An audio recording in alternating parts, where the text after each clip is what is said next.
Selamat pagi anak-anak, bertemu lagi dengan Bu Leni dari SMP Negeri 1 Tirto, Pekalongan. Nah, pada kesempatan kali ini kita akan belajar bahasa Indonesia karena bahasa Indonesia itu menyenangkan. Apa sih materi yang akan kita bahas pada pembelajaran hari ini? Ya, kita akan belajar mengenai buku fiksi dan non-fiksi.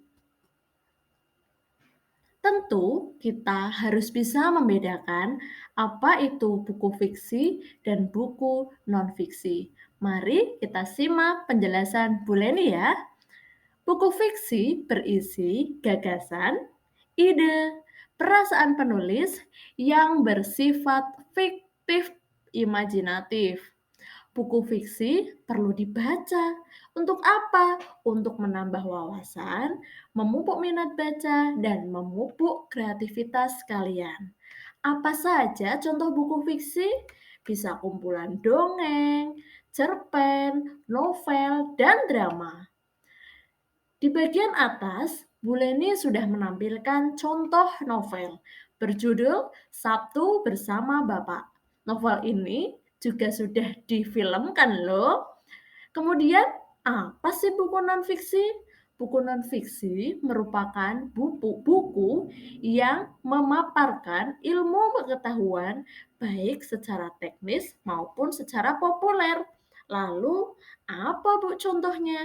Contohnya buku pelajaran, buku ilmiah populer, dan biografi. Di bawah, Bu Leni sudah menampilkan contoh buku biografi. Biografi siapa di situ? Iya, Bung Karno, Bapak Proklamasi Indonesia. Tentu, dengan membaca buku non-fiksi, kita dapat meneladani kisah-kisah beliau. Lalu, bagaimana ya cara membedakannya? Manusia yang satu dengan manusia yang lain tentu berbeda. Nah, ada ciri-ciri pula yang membedakan antara buku fiksi dan non-fiksi.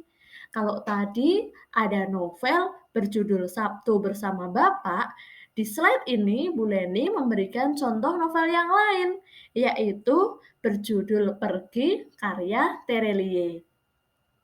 Buku fiksi atau novel memiliki ciri-ciri yang pertama, ditulis menggunakan gaya bahasa atau menggunakan majas tertentu. Yang kedua, sifat katanya banyak yang konotatif. Konotatif itu bisa berarti maknanya berbeda dengan makna sesungguhnya atau mempunyai nilai rasa. Yang ketiga, berbentuk cerpen dan novel. Yang keempat, ditulis berdasarkan imajinasi atau hayalan. Kalian sering menonton sinetron atau film. Nah, di akhir pasti ada tulisan cerita ini hanya fiktif belaka. Artinya, cerita ini hanya imajinasi atau hayalan. Kemudian, ciri-ciri buku non-fiksi. Nah, di gambar ada gambar siapa? Betul, Mas Menteri. Menteri Pendidikan kita, Bapak Nadiem Makarim. Ciri-cirinya apa ya buku non-fiksi?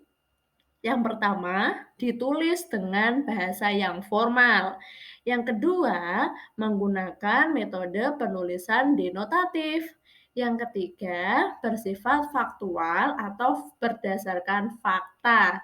Nah, buku non-fiksi, khususnya biografi, seperti dicontoh, harus berdasarkan fakta. Fakta itu berdasarkan kenyataan, bisa dibuktikan kebenarannya, dan tidak dibuat-buat. Kemudian yang keempat, berbentuk tulisan ilmiah populer. Nah, anak-anak, kita sudah belajar tentang buku fiksi dan non-fiksi. Pengertiannya sudah, ciri-cirinya sudah. Kalian harus bisa ya membedakan. Nah, unsur yang penting dalam buku fiksi dan non-fiksi pun berbeda. Nanti ada tema, tokoh, alur, latar, gaya bahasa, sudut pandang, dan amanat. Sedangkan di non-fiksi ada 6. Jadi, kalian harus bisa membedakan ya. Terima kasih.